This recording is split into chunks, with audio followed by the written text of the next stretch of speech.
Hi guys, welcome to my channel, and today we will talk about third semester assignments for the subject retail banking. This is for December 2022 cycle, which is applicable for all the students irrespective of having backlogs or any copy case in the previous semester or not. So we just start with this assignment. So assignments are already being available on your NMIMS portal. You can simply log into your portal, go to the left panel into which you can go to the exams, then assignments, wherein you will get all the six subject assignments PDF. You can download it and start working on your assignments. The last date for your assignments is 29th of November. So try to get it complete prior to that, at least 1 or 2 days before, because we don't know how the server will perform on the very last day. So let's quickly start with our assignments. So similar to other assignments, we are having three questions for second, third, and third P. Each question is of 10 marks. The total word count which you need to write is around 1000 words, plus minus 10% is totally acceptable. Two important concepts keep in your mind. Versus copy case, don't ever share your assignment with anyone, and the second one is plagiarism. So if you're writing the content, make sure write it down in your own words. Don't directly copy paste from internet or maybe from some other source. Maybe if it's from NMIMS, but write the sentences in their own words. So let's start with this assignment, and in this video we will discuss about what needs to be written, what are the page numbers which needs to be referred from the book. Books are definitely for reference purposes, but additionally you can go to the internet and just find some additional stuff. It's better to just read couple of case studies and couple of examples so that you will get a better understanding to the assignments. Let's talk about the very first question. Securitization is the new buzzword in the retail banking as it converts loans assets into receivables. Bank need not to wait for the repayment of the loans, as sufficient funds are created to plow back as capital in the bank. Explain how the securitization works and is treated as credit risk mitigation tool. So it's talking about securitization.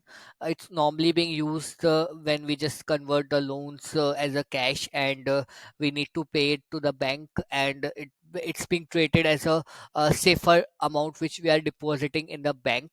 So it's best used when there's some chances of high risk. So nowadays securitization is being used in the retail banking a lot. So let's talk what page numbers to be referred. So go to the page number 66. So if you go to the page number 66, it's being mentioned about securitization of the retail loans, which is two pillars which are used in the market is RMBS, which is residential mortgage uh, backed security, and the second one is auto asset based security, which is being mostly used in the Indian banks.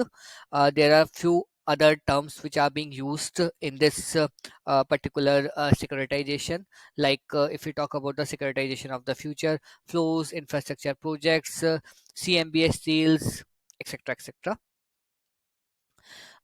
Then next part which we need to refer into this is about the market activity, how the market will performs into this case, what's the amount which is being floating from here and there. So you need to explain a little bit about this, and lastly you need to specify about the RBI norms which are being used for the securitization. So these are the few norms, like the RBI circular for the change in the treatment of RIDF and certain other under priority guidelines that come as a relief for the banks.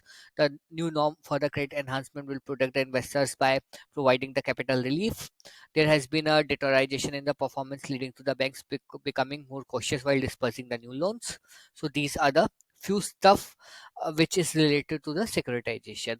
Definitely you can google out and get a few more stuff, but yes, if you write this stuff then it will create around 600 to 700 words, which is totally fine. If you read it from the internet, get some additional stuff of 100 150 words and add to it. So this is all which we need to refer in our question number first. Now going to the question number second. Retail banking in India, especially in context of the growing economy and millennial young population, is getting stronger day by day. discuss the retail banking as a simplification and diversification tool. So we are talking about the new trends, the new retail banking which is being trending in the market, which is simply to simplify the things and to diversify a lot many things. So let's talk which page numbers to be referred. So firstly we need to refer page number 3. Going to the page number 3. So firstly, we talk about the introduction about the retail banking. What is retail banking? It is that part of the banking services which deals with the individuals and the small businesses, where the financial institutions deal with the large number of low volume transaction as against the wholesale banking. Wholesale banking is basically the large volumes which is taken care by the government or MNCs or the bigger institutions. Retail banking is for the normal customers. We talk about the retail bank which provides the services to the customers. Like nowadays, if I talk about the trending retail banks in India, it's about Axis Bank, HDFC Bank, ICICI Bank, and lot more.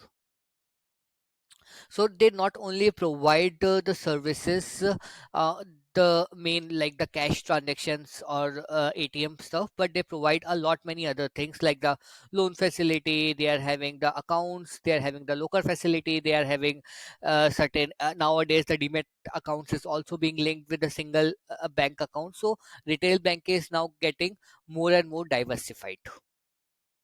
Then you need to refer a brief about the primary services of the retail banking. So maybe you can refer the advantages as well. Go to the page number 5. The primary services of the retail bank. It comes about the diversification because it is being asked in the question. So you need to specify that okay, there are lot many things which are being provided by the retail banks.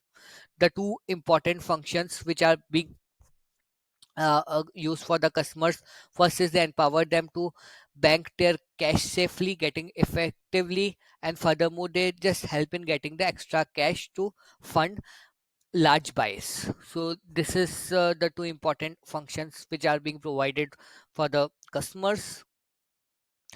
You can specify a little bit about the subsets like the intermediation and the payment if you are having shortage of words, else it's not being required. Then going to the page number 11. So on page number 11, it's retail banking as a risk diversification tool. So you need to specify, okay, how risk being diversified. They are being involved into mutual funds, into other commodities, equities, fixed income, foreign exchange. There are so many facilities which are being provided in the retail banking. So you can give a brief about all this stuff. And being you are very much familiar day to day basis, we are get using a lot many banking services, not exactly going to the banks, but yes, via online or maybe going to the ATM counters or maybe some other centers. So you can just explain your practical examples how it is being simplified and diversified in comparison to the couple of years back, maybe 10 or 15 years back. So this is all which you need to refer in your question number 2. Now going to the third question, third A part. Branchless banking is one step towards the financial inclusion policy of the government of India. What is the vision of government in this regard? So we need to talk about the branchless banking where there are no branches, everything is online, it's via internet. So we need to refer a recent trends going to the page number 176. So if you see, it's a basic introduction about the recent trends which are going on in the banking. You can just go through this introductory part about the newer technologies, internet banking, ATMs. You can refer to this. Multiple products, multiple distribution channels, multiple customer groups. The customer nowadays, what they are expecting services at the cheaper rates, service every time, anytime, anywhere, a personalized services. So these are three expectations. Now going to the page number 177, discuss about the new banking strategies. These are some of the new strategies which you can mention, like quickly embrace the technology that adds value. It provides a value addition. If you want to give the example, like nowadays you can click the photo of a check on the mobile and it get deposited, or you can give click a photo of yours and just share it via WhatsApp. Your KYC things will also get approved. So this is the way how technology is being putting their legs into the banking sector as well. Next is understand and improve your process flow. Next is do your facilities enhance and improvise your brand. Then your does your products reflect what your customer needs, what your customer exactly wants? Is your staff adding values to your customers? So these are the all things which you need to refer.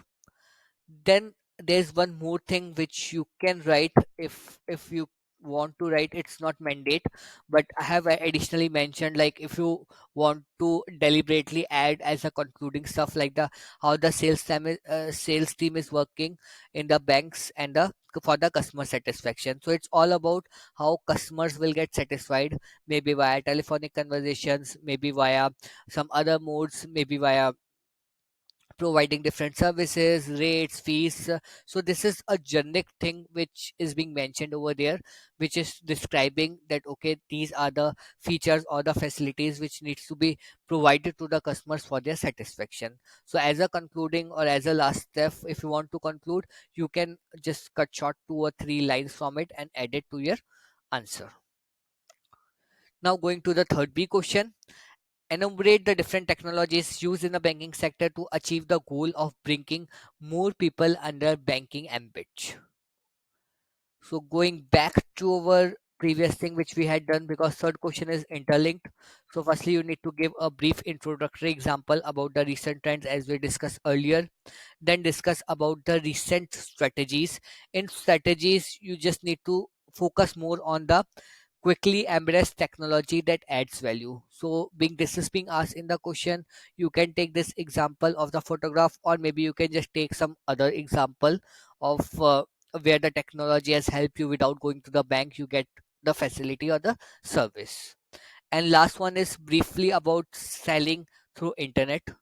So going to the page number 184.